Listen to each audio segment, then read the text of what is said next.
น้องพรเอ้ยไพ่ของตุนเอกถึงแม้นว่าจะมีเงินคำกำแก้วถึง2-300 ล้านกีบให้เพิ่นใส่ไปจัก10-20 ปีก็น่าจะบ่หมดคันอดออมรอมริบแต่เพิ่นบ่ได้นั่งนิ่งนอนใจใส่จ่ายเงินห่วงนั้นล่าสุดออกจากบ้านไปเลาะหาซอกเวียกเฮ็ดงานทำเป็นทีเฮียบห้อยพร้อมเผยระบายความในใจพ่อแม่ของฟังผัวยังหักและดูแลน้องพรดีกว่าพ่อแม่ผู้ให้กำเนิดตนเองด้วยซ้ำไปเกิดอีหยังขึ้นกันแท้สบายดี FC แฟนคลับทุกทานมาพบมาพ่อกันอีกแล้วคลิปนี้ทานผู้ชม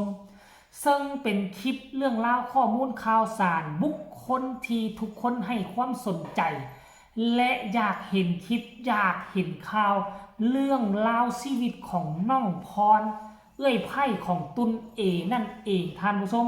ซึ่งเป็นคนหนึ่งที่เจอประเด็นดราม่าสุดในบรรดาลูกเมียของคนที่ติดถ้ำชีวิตของเพิ่นนี่นะสูญเสียผัวไป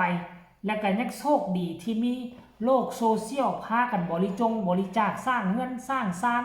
ให้เฮือนอยู่ดีให้เฮือนดีเฮือนงามมีเงินต้นทุนชีวิตเอาไว้เลี้ยงดูปู่เสือลูกเต้าของตนเองเป็น2-300 ล้านท่านผู้ชมแล้วก็บ่คิดบ่ฝันว่ามื้อนี้น่ะมื้อดีคืนดีความจริงแล้วน้องพรบ่จำเป็นต้องออกจากบ้านจากซองไปเฮ็ดเวียกเฮ็ดว่าน้องคอยกินแบบประหยัดมัธยัสถ์นี่น้องก็สามารถกินอยู่ไปได้ประมาณ10-15 ปีพุ่นก็ยังอยู่ได้อยู่บ้านนอกคอกนาพวกเฮาน่ะเงินซ้ำนั่นค่อยคิดว่าคันท่าว่ากินแบบประหยัดกินแบบอดออมนี่ประมาณ5-10 ปีนี่ได้อยู่แต่คันท่ากินใส่ใจแบบฟุ่มเฟือยนี่ค่อยคิดว่าประมาณ3 ปี5 ปีหมดแต่ถ้าอยู่ในเมืองนะค่อยว่าอยู่ในเมืองนี่สิประมาณ2 ปีหมดเงินซ้ำนี่นะเพอปีเดียวหมดซ้ำคนที่กินแบบฟุ่มเฟือยซื้อแบบสะทรายน่ะแต่สำหรับตัวค่อยเงินซ้ำนั่นคันท่าว่าให้ค่อยมาจ่ายกินนี่ค่อยคิดว่าน่าจะประมาณ3 ปีถึง5 ปีค่อยน่าจะอยู่ได้เงินประมาณ300 กว่า ล้านกีบนี่นะแต่ว่าน้องพรเกิดอีหยังขึ้นกับบ่ฮู้อยู่มาตกมือนี่นะตัดสินใจเดินทางออกจากบ้านปะลูกปะเต้าไปให้คนอื่นดูแลเบิ่งแยงตนเองออกไปทำมาหากินแล้วก็บ่ฮู้ว่าผู้ใดเป็นคนมาเบิ่งแยงลูกเต้าของเพิ่นนั่นตอนเพิ่นออกไปทำมาหากินกับตอนมันคือสิหนาวยามนี่นะอยู่ทางล่องแจ้งทั้งนั้นมันหนาวได้เสียงขวางล่องแจ้งหัวพันอากาศเย็นกว่าเวียงจันทน์เย็นกว่าแขวงอื่นอีกตื่มเพิ่นก็ถ่ายรูปลงและพร้อมมาโพสต์เคลื่อนไหวท่านผู้ชมโพสต์เป็นในผัวกระจากไปแล้วแต่ว่าดันพ่อแม่ของตนเองดันบ่ฮักตนเองอีกตื่มนะท่านผู้ชมก็น่าสงสารเลยชีวิตของน้องพ่อนี่น่าสงสารอีหลีวะเนาะน้องพรออกมาโพสต์เคลื่อนไหวเมื่อประมาณตอนเช้ามื้อนี้แหละทุกคนเดี๋ยวค่อยสิพาอ่านฟังเด้อ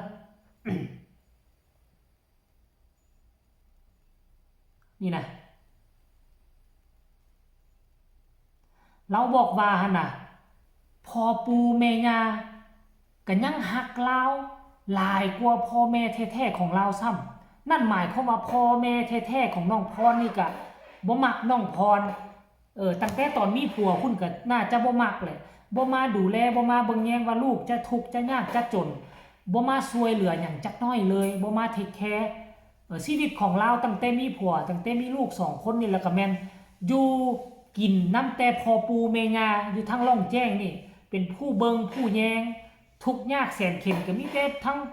พอปูเมญานี่เป็นผู้ดูแลเห็นบ่เราออกมาระบายออกมาเลยทานผู้ชมก็น่าสงสารในชีวิตของเพิ่นน่ะทุกยากละหกละเหิน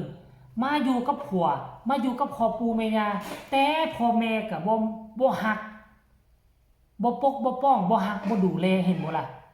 เวลาลูกที่ทุกข์ยากแสนเข็ญก็ยังว่าเฮาบ่เห็นเด้เห็นแต่พ่อปู่แม่ย่ามานั่งท่าร่วมกับเพิ่นก็เฮายังบ่เห็นเลยพ่อแม่เพิ่นเป็นแนวใดหน้าตาพ่อแม่ของน้องพรตอนที่ผัวติดถ้ำเกือบเป็นเดือนเฮาก็บ่ได้เห็นเลยทุกคนแต่เพิ่นก็อาจจะมาแหละแต่ว่าก็อาจจะบ่ได้มาดูแลเบิ่งแยงขนาดนั้นน่ะจนเฮ็ดให้มื้อนี้น้องพรออกมาโพสต์เคลื่อนไหวถ้าบ่มีพ่อปู่แม่ย่าดูแลเบิ่งแยงมอบความฮักมอบความอีดูสงสารก็คือจะ ชีวิตก็คือจะหมดจะทุกข์ยากแสนเข็ญกว่านี้เบิ่งติล่ะโอ้ยท่านผู้ชมแต่ว่าเรื่องในครอบครัวเขาเจ้าอันนี้เฮาบ่ฮู้ดอกแต่มีสิ่งหนึ่งที่อยากจะชื่นชมน้องพรก็คือว่าถึงแม้นว่าสิมีเงินส่ำนั้นเงินเฮามีส่ำนั้นน่ะมันบ่แม่นเงินที่เฮาหามาเป็นเงินที่ทุกคนบริจาคให้คันถ้าหากว่าเฮาเกียจค้านเฮาใช้เงินตัวนั้นจ่ายกินจ่ายมื้อนี้น้อยมื้อหน้าก็สิหลายขึ้นมันเลิงใจได้เงินบ่ได้หามันบ่ได้ทุกข์บ่ได้ยากจ่ายหลายขึ้นเดี๋ยวมันก็หมดแต่ว่าน้องพรบ่เป็นคนแนวนั้น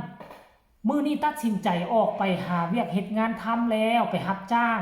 ยามนี้ก็สิเป็นหยังเสียหญ้าให้หญ้าสวนและยามนี้เนาะเข้าให้กำลังขึ้นเพียงแอวเริ่มมีหมักแตงสาลีก็เริ่มสุกแล้วได้ทุกคนเริ่มแก่แล้วได้ก็ไปจ้างเสียหญ้าให้เขาจ้างเสียหญ้านาไปรับจ้างเล็กๆน้อยๆพอมีเงินเข้ามาซื้อกินประจำวันถ้ามื้อใดบ่พอก็ได้เอาเงินห่วงนั้นออกมาใช้มาจ่ายเป็นทางเลือกที่ดีเป็นแนวคิดที่ดีน้องพรถูกต้องเลยเฮ็ดแบบนี้คันโอ้ยสบายบางคนนี่โอ้ยเงินอยู่ในกระเป๋ากู 2-300 ล้านแล้วบ่สนใจแล้วเงินสบายเลยเว้ยนั่งกินนอนกินนี่มันได้ใจเด้กินฟุ่มเฟือยซื้อบ่เกิน 3-4 ปีหมดแต่ว่าน้องพรนี่สุดยอดหลายเด้อน้องพรเป็นแบบอย่างที่ดีหลายหลังจากที่เห็นน้องพรออกมาโพสต์เคลื่อนไหวว่าไปหาเวียกเฮ็ดแล้วตัดพ่อแม่ตนเองบ่ฮักซ้ำพ่อปู่แม่ย่าซ้ำก็มีพ่อแม่พี่น้องทั้งฝั่งลาวฝั่งไทยพากันเข้ามาคอมเมนต์ให้กำลังใจหลายเติบเดี๋ยวค่อยสิไปอ่านเด้อว่ามีคอมเมนต์ใดแน่คอมเมนต์แรกเลยก็เป็นแม่ยอดเนาะซึ่งเป็น FC แฟนคลับของเจบ่ลาวคือกันเห็นเพิ่นมาคอมเมนต์ตลอดเพิ่นมาคอมเมนต์ให้กำลังใจว่าแม่ซันเดย์สำบายดีว่าซันเดย์ดูแลสุขภาพแน่เด้อว่าซั่นเนาะผู้ต่อไปก็บอกว่าสู้ๆเด้อว่าซั่นคอมเมนต์ต่อมาก็เป็นพี่น้องชาวลาวบอกว่าอากาศแถวพุ่นหนาวบ่น้องพรคือใส่เสื้อหนาแท้แข็งแห้งเด้อว่าซั่นเด้ต่อมาก็เป็นพี่น้องฝั่งไทยมาคอมเมนต์ว่าสู้ๆเพื่อตัวเองและครอบครัวอย่าไปใส่ใจกับคำพูดของคนอื่นบ่มีไผมาเลี้ยงดูเฮาหรอกว่าซั่นเด้คนพูดเราไม่ได้ขอข้าวเขากินว่าซั่นเด้เนาะผู้ต่อมาพี่น้องชาวไทยสวยน่าฮักสบายดีนะล่าพรว่าซั่นเด้คนต่อมาก็บอกว่าเข้มแข็งเด้อส่งกำลังใจให้ว่าซั่นเด้ผู้ต่อมาก็บอกว่าดูแลตัวเองด้วยนะอันนี้พี่น้องชาวไทยเด้อเดินทางปลอดภัยน้องพรว่าซั่นเด้สบายดีน้องพรส่งกำลังใจให้สู้ๆเด้อเนาะอันนี้คือส่วนหนึ่งเนาะส่วนใหญ่ก็เป็นพี่น้องฟังไทยเป็น FC แฟนคลับยังให้กำลังใจตามติดชีวิตตลอดเวลาแบบบ่ปล่อยให้ระยะเวลามันผ่านไปสูญเปล่าเพราะว่าจิตใจของเขาต้องการกำลังใจมีสิ่งใดสิ่งหนึ่งไปกระทบจิตใจมันจะบ่ดีท่านผู้ชม FC แฟนคลับก็หวังว่าชีวิตของน้องพรจะดีขึ้นเขาเอิ้นว่าเป็นมื้อเป็นวันสิ่งใดที่จะมาบังเบียดก็ขอให้พ่ายแพ้ตัวเองไปขอให้สุขภาพร่างกายแข็งแรงดูแลลูกๆ2คนให้เติบใหญ่สอนเขาย่าสู้ไปเดินตามห้อยพอกันแล้วกันเด้อสำหรับคลิปนี้ขอคนละ1ไลค์1แชร์เช่นเก่าเช่นเคยใครมีคำคิดคำเห็นแนวใดส่งมาได้ทางใต้คอมเมนต์ลาทานผู้ชมไปก่อนสบายดี